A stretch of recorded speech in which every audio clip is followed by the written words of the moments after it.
آقا علیہ الصلوۃ والسلام کی بارگاہ میں کچھ لوگ ملنے جا رہے ہیں، اور جیسے ہی گئے تو راستے میں مدینے سے پہلے 1500 صحابہ تھے تقریباً حضرت، ان کا پانی ختم ہو گیا۔ اب جب پانی ختم ہوا کیا کریں کیا کریں کیا کریں، پریشان تھے۔ میرے آقا خود تشریف لے گئے، کہا کیا بات ہے؟ کہا آقا پانی ختم ہو گیا۔ نبی نے فرمایا یہ پہاڑ ہے، کہا جی، اس کے پیچھے ایک کالے رنگ کا غلام ہے، جاؤ اس کو پکڑ کے لاؤ، وہ اپنے مالک کے لیے مشقیں بھر رہا ہے، جاؤ پکڑ کے لاؤ۔ 2 صحابی گئے، کہا چلو ہمارے آقا بلا رہے ہیں۔ اس غلام کو کیا پتہ، بولا کون آقا، کیسے آقا؟ ارے چلو تو لائے پکڑ کے۔ میرے نبی نے فرمایا سارے لوگ اپنے اپنے برتن بھر لو۔ 1500 لوگ، نبی نے مشق پہ ہاتھ رکھ دیا تھا، 1500 لوگ، سب کے لیے پانی ہو گیا۔ جانوروں نے پیا، انہوں نے پیا، کہا برتنوں میں بھر لو، سارے لوگوں کا پانی برتن بھر گئے۔ لیکن سنو، اب اس غلام کے مشکیزے جو تھے وہ خالی ہو گئے۔ ایک نے کہا آقا، سونے آقا، پیارے آقا، اس بیچارے کے تو خالی ہو گئے، آقا یہ غریب کے تو خالی ہو گئے، اس کا کیا ہوگا؟ میرے نبی کے دربار سے کوئی خالی نہیں جاتا۔ نبی نے فرمایا اس کا منہ اٹھاؤ مشق کا، اور آقا نے اپنا ہاتھ اس میں ڈال دیا۔ جیسے ہی ہاتھ ڈالا، یہاں سے یہاں سے یہاں سے یہاں سے چشمہ پھوٹ گیا، پانی نکلنے لگا، اور جب پانی نکلا وہ مشق کو بھر دیتا ہے۔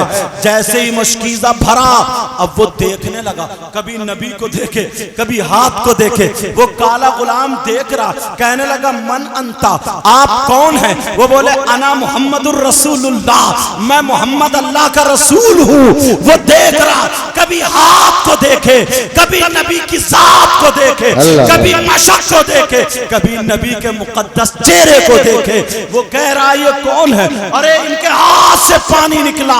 آپ ذرا سنو، جب مشق بھر جاتا ہے، کہا جاؤ اپنے مالک کے پاس لے جاؤ۔ غلام کہنے لگا بعد میں جاؤں گا، پہلے مجھے کلمہ پڑھا کر کے مسلمان۔ زندہ باد زندہ باد، سبحان اللہ سبحان اللہ۔ اب کلمہ پڑھا، اب میرے نبی بھی پیار میں آ گئے۔ اب جب نبی پیار میں آئے تو نبی نے فرمایا تو بھی مانگ کیا مانگتا، مانگ کیا مانگتا ہے؟ تو معلوم ہے اس نے کیا مانگا؟ اس نے یہ نہیں مانگا کہ میں بادشاہ بن جاؤں، میں مال و دولت اکٹھی کر لوں، مجھے یہ پہاڑ سونے کا بنوا دو۔ وہ ایک چیز سے بڑا دکھ میں رہتا تھا۔ کون سی چیز سے؟ جس میں کچھ نوجوان بھی دکھ میں رہتے ہیں، اگر ان کے چہرے پہ دانے نکل آئیں یا اسی طرح تو پتہ نہیں کون کون سا کریم، ڈاکٹروں سے دوائیں لکھوانا اور پتہ نہیں کیا کیا استعمال کر دیتے، کرتے نہیں کرتے؟ تو وہ اس چکر میں رہتا، کہتا تھا آقا میرا رنگ بہت کالا، بالکل سن کالا تھا، بالکل انٹرنیشنل بلیک تھا۔ وہ غلام تھا، کہا آقا بہت ہی کالا ہوں، مجھے کوئی سمجھ کے دیکھتا نہیں۔ آقا ایسا کرو تھوڑا سا کالا پن کم کر دو، تھوڑا خوبصورت بنا دو، میں پریشان۔ نبی ڈانٹ سکتے تھے اس کو، کہہ سکتے تھے پاگل ہوا کیا؟ قرآن میں آیا هو الذی یصورکم فی الارحام کیف یشاء، اللہ تعالیٰ جیسا تمہاری ماؤں کے رحموں میں تمہیں تمہاری شکل و صورت جیسی چاہتا ویسی بناتا۔ اگر وہ جس کو گورا بنا دے تو گورا، جس کو کالا بنا دے کالا، جس کو اللہ نے بنا دیا کالا تو میں کیسے گورا بنا سکتا؟ کچھ اور مانگ۔ مگر نبی کہہ چکے تھے مانگ کیا مانگتا؟ نبی کہہ چکے تھے مانگ کیا مانگتا ہے؟ جب اتنا کہا آقا کالا ہوں گورا بنا دو۔ میرے نبی، اب کچھ صحابہ ہنسنے لگے، ارے موقع ہی ایسا تھا، محل ہی ایسا تھا، لے مانگا تو کیا مانگا؟ آج پتہ چلا یہ اس سے پریشان ہے، کہہ رہا آقا کالا ہوں گورا بنا دو، آقا بس خوبصورت بنا دو اور کچھ نہیں چاہیے، کچھ نہیں۔ بڑا لوگ بچ بچ کے نکلتے ہیں۔ میرے نبی مسکرائے اور مسکرا کے بولے اچھا آگے آ جا۔ سب لوگ دیکھ رہے ہیں، بولے اب اس کا پتہ نہیں کیا ہوگا۔ مگر آمنہ کے لال کو دیکھو، اپنے غلاموں کے لیے میرے نبی فرمانے لگے آگے آ جا۔ جیسے ہی آگے آیا، میرے نبی نے اپنا ہاتھ لیا، اس کے یہاں ماتھے سے اس کے چہرے پہ میرے نبی نے ہاتھ پھیر دیا، جیسے ہی ہاتھ پھیرا، شیخ سعدی اور بہت سارے لوگوں نے لکھا، کتاب اٹھا کر کے دیکھو، جیسے ہی ہاتھ پھیرا اتنا خوبصورت اللہ نے کر دیا اس کو، اتنا خوبصورت ہو گیا، اتنا چمک والا ہو گیا، 1500 صحابہ میں سب سے زیادہ چمکدار اور روشن چہرہ اسی کا لگا۔ یہ نبی کا ہاتھ، یہ نبی کا کمال ہے، اور لوگ کہتے ہیں نبی سے کچھ نہیں ملتا، تبھی تو اعلیٰ حضرت بولے کون دیتا ہے دینے کو منہ چاہیے، دینے والا ہے سچا ہمارا نبی۔ ذرا پیار سے بولو، دینے والا ہے سچا ہمارا نبی۔ اچھا ہاتھ کی جب بات آ گئی تو اور سنو، ایک حدیث مجھے اور یاد آ گئی، ایک حدیث اور، دو صحابی، میری طرف توجہ، ٹائم زیادہ ہو گیا، تھوڑا سا اور بولیں کیا؟ ہاں ابھی تو 1:27، ہاں ابھی تو 1:30 بھی نہیں، اچھا یہ بھی گن گن کے دیکھے گئے کہ ایک آدھ بڑھتی نہ پہنچ جائے، یہ محبت تھی، پیار تھا، اس لیے میں نے کہا ہمارے قاری صاحب اتنی محنت، اور ان نوجوانوں میں یہ عادت اچھی ہے، دیکھو جو کار چلانے والا ہوگا وہ کار میں کم جھٹکے لگنے دے گا، اور جو اناڑی ہوگا تو وہ تو دوسرے تیسرے گیئر میں اٹھاتا رہے گا، گراتا رہے گا، کئی بند بھی کر لیتا ہے، اور بند بھی ایسی ہے کرتا پیچھے والے ہورن پہ ہورن دے رہے ہیں، ہورن پہ، اور اس کی بند، اگر تم خود سے نہ یہ کام کرتے رہے خود سے تو کہیں نہ کہیں مار کھاؤ گے، تم پھسل جاؤ گے۔ اور جب امام صاحب کو لے کے، حافظ صاحب، قاری صاحب کو لے کر کے، یہ شہباد میں بہت بڑا کام کر رہے ہیں، اور ان علماء کو لے کر کے اگر کام کرو گے تو تم پھسلو گے نہیں جی، اور یہ تم کام اچھا کرتے ہو، حضرت کو اور امام صاحب کو، ان کو سب کو لے کے چلتے ہو، کیونکہ یہ اس چیز کے ایکسپرٹ ہیں، اس چیز میں کامیاب ہیں۔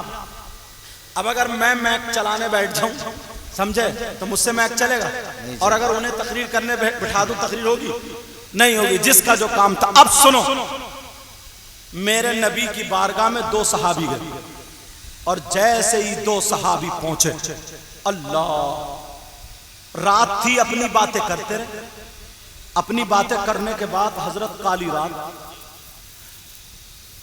اب وہ صحابی کہنے لگے آقا ہمیں گھر جانا ہے، کالی رات۔ ایمان دیکھو، میرے نبی بولے تمہارے پاس کیا ہے، ادھر کو لاؤ، بولے آقا کچھ بھی نہیں ہے، ایک چادر باندھے، ایک چادر اوڑے، بغیر سلے کپڑے پہنے جاتے تھے، بس ہاتھ میں لاٹھی ہے، ہاتھ میں ڈنڈا ہے، حدیث شریف ہے یہ، ہاتھ میں ڈنڈا۔ میرے نبی نے فرمایا یہ لاٹھی لے کر کے میرے پاس آ جاؤ، وہ لاٹھی لے کر کے آئے، او لوگ ذرا سنو، آمنہ کے لال کے پاس جب لاٹھی لائی گئی، وہ ڈنڈا لایا گیا، میرے نبی نے کچھ نہیں کیا، سیدھا اس لاٹھی پہ ہاتھ لگا دیا، جیسے ہی لاٹھی پہ ہاتھ لگا، وہ لاٹھی ٹیوب لائٹ کی طرح روشن ہو گئی، زندہ باد، زندہ باد، سبحان اللہ، سبحان اللہ، چمک گئی، زندہ باد۔ تم بھی اب مس کال ہی مار رہے ہو، تھک گئے ہو؟ تکبیر، نعرہ تکبیر، نعرہ رسالت، مسند اعلی حضرت، جشن عید میلاد النبی، سرکار کی آمد، دلدار کی آمد، کوڑے کی آمد، مکی کی آمد، طاہا کی آمد، حضرت علامہ سید وقار امام صاحب قبلہ، نعرہ